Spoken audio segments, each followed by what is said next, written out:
बिस्मिल्लाहिर्रहमानिर्रहीम, अस्सलाम वालेकुम, welcome back to my channel. आज मैं शेयर करने वाली हूँ मटन यखनी पुलाव की रेसिपी, जो कि बहुत ही ज़बरदस्त और इजी सी है। तो इंग्रेडिएंट्स देख लेते हैं यहाँ पे हमें क्या क्या चाहिए। मटन मैंने ले लिया था 750 ग्राम्स। अनियन मैंने 1 मीडियम साइज़ का ले लिया और उसको चॉप कर लिया है बारीक। टोमेटोज़ 2 मीडियम साइज़ के ले लिए हैं। ग्रीन चिलीज़ 3 ले ली हैं। गार्लिक क्लोव्स यहाँ पे मैंने 10 ले लिए हैं। और जिंजर यानी कि अदरक जो है वो 6 पीसेस, छोटे मैंने पीसेस कर लिए थे इसके। रेड चिली पाउडर है मेरे पास 1 टीस्पून। और सॉल्ट 2.5 टेबल स्पून ले लिए हैं मैंने। और बिरयानी मसाला 1 टेबल स्पून ले लिया है। और होल गरम मसाला भी मैंने 1 टेबल स्पून ले लिया है। तो ये सारे इंग्रेडिएंट्स हैं और इनके साथ हम अब स्टार्ट करते हैं कुकिंग अपनी।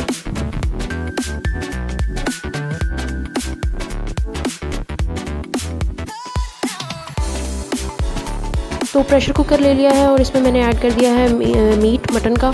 इसमें चला जाएगा होल गरम मसाला, लहसुन अदरक चला जाएगा। और 2 कप्स इसमें मैंने वाटर के ऐड किए हैं। 2 बड़े मग मैंने इसमें ऐड किए हैं, जो कि 2 लीटर बनता है अप्रॉक्सीमेटली। मैंने इसमें 2 लीटर्स जो है वो पानी इसलिए ज़्यादा डालना है क्योंकि हमें यखनी चाहिए और उसी यखनी के अंदर ही हमने पुलाव को बनाना है। तो बस इसमें पानी चला जाएगा और इसको हमने कुक कर लेना है मीडियम फ्लेम पे तकरीबन गोश्त गलने तक, या फिर 30 मिनट्स के बाद आप इसको चेक कर लें कि गोश्त गल गया है और यखनी रेडी है या नहीं। तो 30 मिनट्स हो चुके थे। केयरफुली हम इसका प्रेशर जो है वो सारा रिलीज़ कर लेंगे, उसके बाद हम चेक कर लेंगे। तो यहाँ पे ये डन हो चुका था। तो यहाँ पे दूसरे बर्तन में मैंने ऑयल ले लिया है 1/2 कप। इसमें मैंने अनियन ऐड कर दिया है। ऑयल को गर्म कर लिया था अच्छी तरह से और इसमें मैंने अनियन अपने ऐड कर दिए। प्याज को हमने ब्राउन कलर आने तक पका लेना है अच्छी तरह से। इसको फ्राई करते रहना है जब तक कि इसका अच्छा सा गोल्डन ब्राउन कलर नहीं आ जाता, तब तक फ्राई करते रहें। तो चावल मैंने धोकर सोक कर लिए थे। इसको तकरीबन मैं 20 to 25 मिनट्स तक इसको सोक करूँगी। और यहाँ पे अनियन मेरे डन हो चुके हैं, तो मैं इसमें ऐड कर दूँगी टमाटर और हरी मिर्चें। और बस इनको हमने पका लेना है तकरीबन 10 मिनट तक कि ये टमाटर हमारे अच्छी तरह से गल जाए। इसके साथ ही मसाले भी ऐड कर देने हैं। रेड चिली पाउडर चला गया है, बिरयानी मसाला चला गया है, सॉल्ट ऐड कर देंगे और बस इसको हम कुक कर लेंगे और टमाटर अच्छी तरह से गलाकर मसाला अपना रेडी कर लेंगे।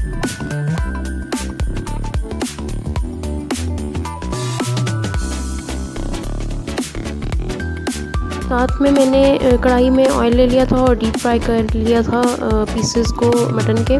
और ब्रॉथ जो है वो मैंने सेपरेट करके अलग से रख लिया था। मसाला रेडी हो चुका है तो इसमें ऐड कर देना है मीट सारा हमने जो फ्राई किया था।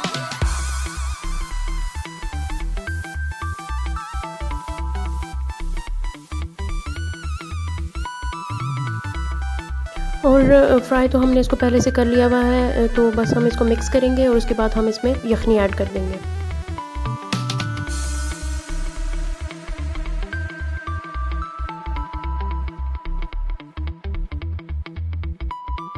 अच्छा, full of taste broth ready करने के लिए आपको जो मीट के पीसेस हैं उसके साथ आप बोन्स वाले पीसेस भी लें, उससे ज़रा अच्छा सा फुल ऑफ टेस्ट जो ब्रॉथ है वो रेडी हो जाएगा और उसमें चावल बड़े मज़े के बनेंगे। यखनी ऐड कर दिया और इसके बॉयल आने का वेट करते हैं। अब इसको बॉयल आ चुका था तो मैंने इसमें राइस ऐड कर दिए हैं। और राइस ऐड करके हमने बस इसको एक ही दफ़ा मिक्स करना है, ज़्यादा नहीं मिक्स करना, ताकि चावल जो हैं वो ज़रा टूटने से बच जाएं। तो बस इसको हम इसी तरह से पका लेंगे और पानी इसका सारा ड्राई कर लेंगे। तो लास्टली हम इसको दम पे रखेंगे और कुक कर लेंगे इसको लो फ्लेम पे हम 10 to 15 मिनट्स, ताकि एक अच्छा सा इसका जो वो टेक्सचर है वो आ जाए राइस।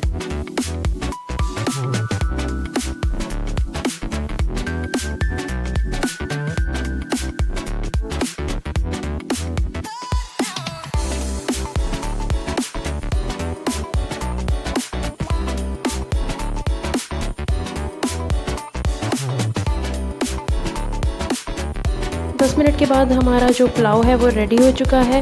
तो आप भी इसे ज़रूर ट्राई करें। वीडियो अच्छी लगी हो तो लाइक और शेयर करें, चैनल को सब्सक्राइब करें। Thanks for watching. अल्लाह हाफिज़।